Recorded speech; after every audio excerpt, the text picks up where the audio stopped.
Welcome back. Chapter 17, Monday, June the 5th, 2017. The Sabots lived in a two-story colonial in Fayetteville, New York, just outside of Syracuse. Sydney pulled her car into the driveway as Derek, her cameraman, grabbed his backpack from the rear seat.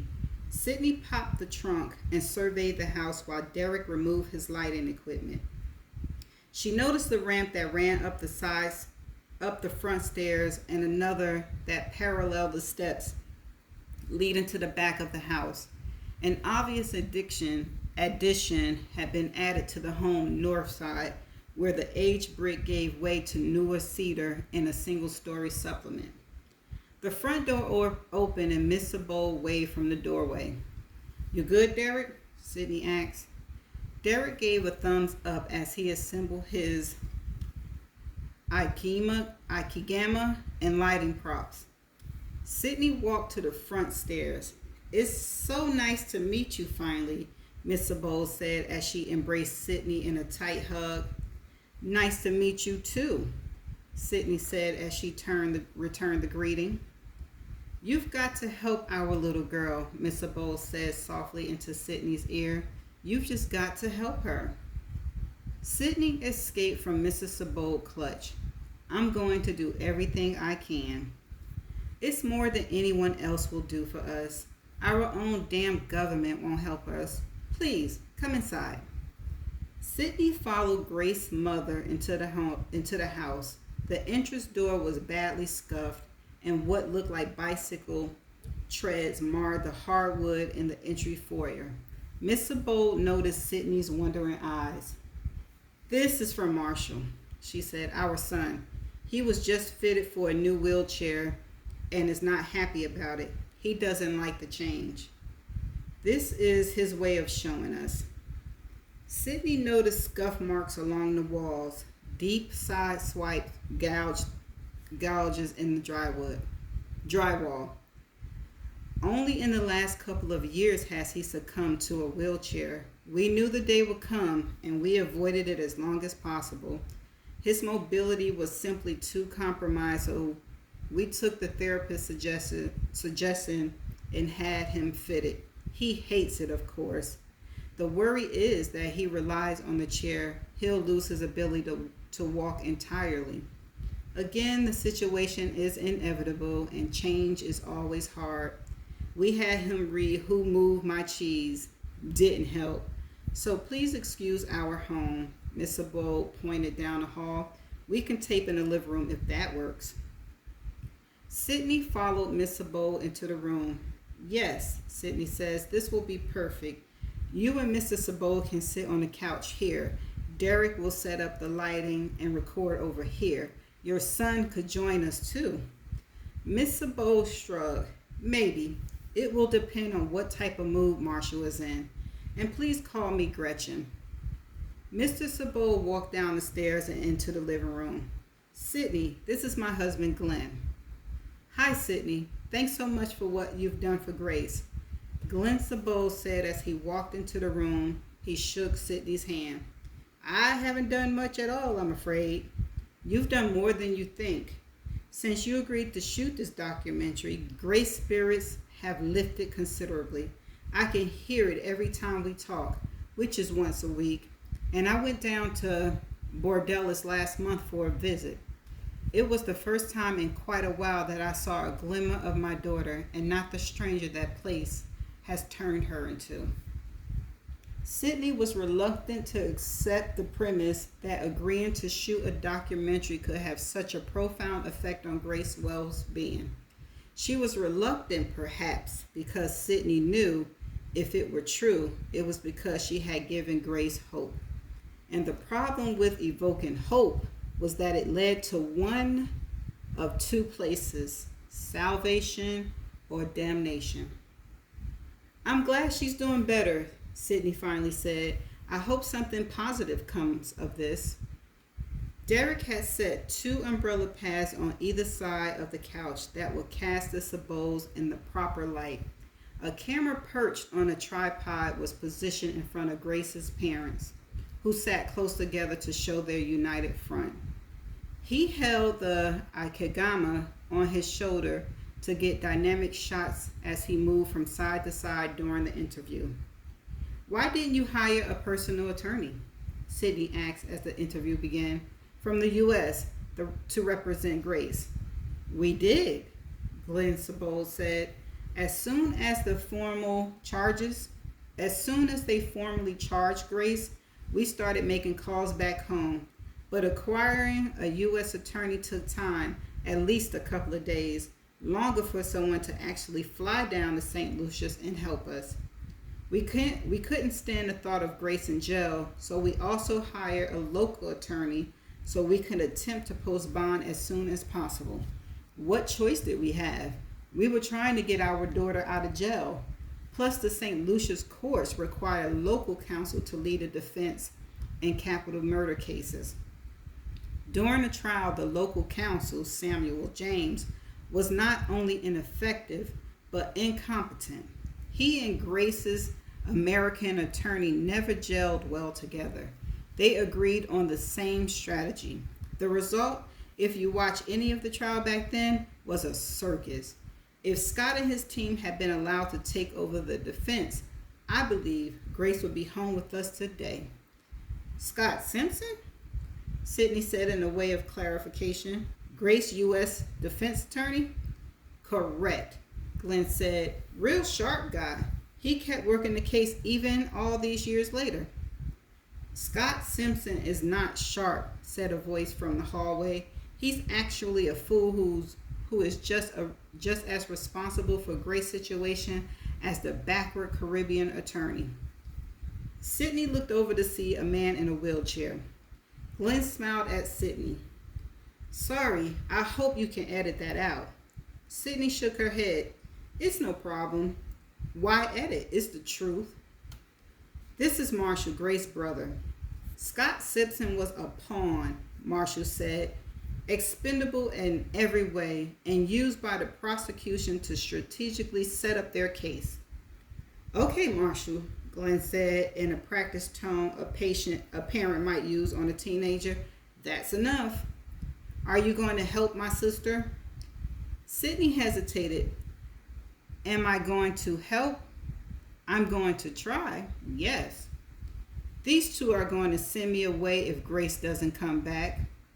All right, Glenn said as he stood up. Excuse me. He walked over to his son and took the handles of the wheelchair.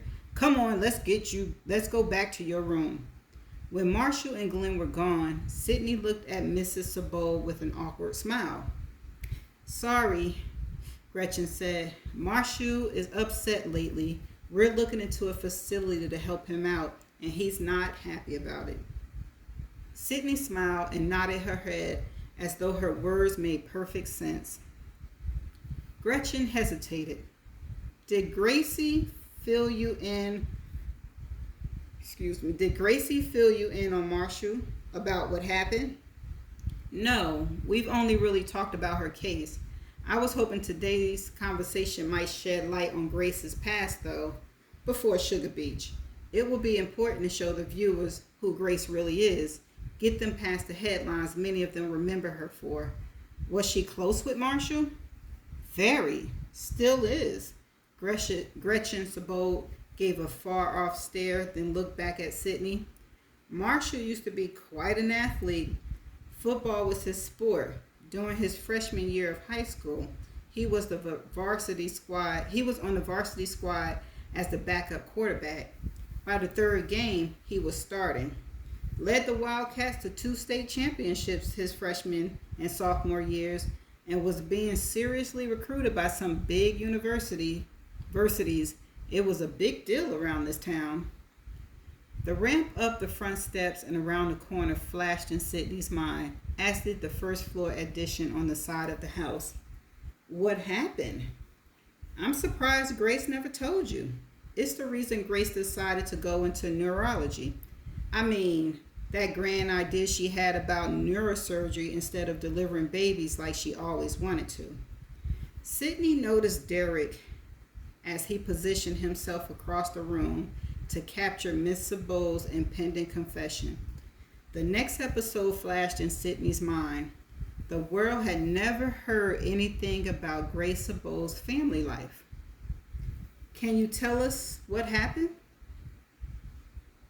The Girl of Sugar Beach, The Accident, part of episode 2, based on an interview with Gretchen Sabo. With the parents out of town, the party raged well past midnight. Predictably, the small gathering originally planned had bloated to include most of the junior and senior class. Sarah Kaylin frantically tried to clear her house and stop the destruction that was occurring, from spilling beer to sex in her parents' bed. She was ready to call the police, but instead recruited 2 guy friends from the football team to empty the house. The jocks gathered their friends and started shoving. At first, small scuffles broke out in the foyer. Then more kids joined in. Sucker punches were thrown, and before long, the fighting turned into a riot that spilled onto the front yard. The smart kids ran. The drunken kids stayed to watch. "We're leaving," Grace said to Marshall. "No way," he said. "Somebody threw a sucker punch. I'm not leaving my teammates." "The hell you're not. The cops are coming, you idiot.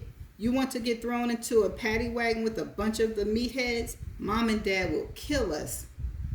Marshall tried to walk back towards the house and the riot. Grace grabbed him by the back of his shirt. "Let's go." She cocked her head sideways and gave him a look when their eyes met. Her lips moved, but her voice stayed silent. "Come on. Your recruiting days will be over if you get arrested," Ellie Reiser said. A far-off police siren screamed through the night. When they heard it, all 3 ran. "Give me the keys," Marshall said. You're shitty drunk." "Screw you," Grace said. "You were just doing shots." "You can't even run straight," he said as Grace veered off the sidewalk. "Let me drive," Ellie said. She had never had a sip of alcohol in her young life. They found their car on the side street 2 blocks over from Sarah's house, where they had been instructed to park to avoid detection by the neighbors. Ellie sat behind the wheel and stuck the key in the ignition. "Let's go," Marshall said, climbing into the passenger seat. Grace slammed the door as she sat in the back seat behind Ellie, who put the car into gear and hit the accelerator. A police car streaked past on the crossroad ahead of them, causing Ellie to take a sharp right turn down the side street. Marshall veered with Ellie's sudden jerk of the wheel. "No one's chasing us, Ellie," Marshall said. "The cops are going to break up a party. Just drive like a normal human being." Ellie took a deep breath to calm her nerves, closing her eyes momentarily. "Stop!" Marshall said. "Stop, Ellie. There's a goddamn stop sign." Ellie opened her eyes in time to see the red hexagon, but it registered a second too late. The sign was already past her, and the nose of the car was well into the 4-lane highway before she lifted her foot from the accelerator and slammed it onto the brake pedal. It was in that moment that Ellie looked to her left to see the car speeding towards her. She flipped her foot back to the gas and punched the engine, hoping to squeeze past the oncoming car in just enough time to make the left turn. Her hopes came true. The car, screeching and veering, narrowly missed her, coming within an inch of the rear bumper as Ellie skidded across the lanes, pulling the car hard into a left turn. She never saw the U-Haul truck speeding from her right. The impact of the truck front grille was square to the right passenger side, where Marshall was sitting. His head connected with the side window, producing a sickening impact that rose above the screeching tires and crunching metal like a gunshot fired into the night. When the cars stopped spinning, nothing was left but the bleak after effect of a collision. Ringing ears, blurred vision, and the smell of rubber burned across the pavement. Grace looked from the back seat at Marshall, who was slumped and unconscious in the passenger seat. A spiderweb pattern clouded the glass to his right. And that's the end of chapter 17.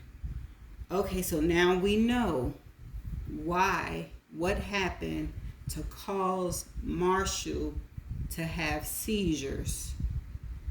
So that leaves Grace guilty for Marshall being in the state and having seizures. So it could go back to the point that Marshall might have killed Julian. But for what reason, though? Why would he kill Julian? It don't tie in. I'm trying to make it tie in, but it won't tie in. But at least we know now why Marshall is having seizures. Okay, so that's the end of chapter 17. And that's all I got to say about it. So I'm going to see y'all in the next chapter. Bye.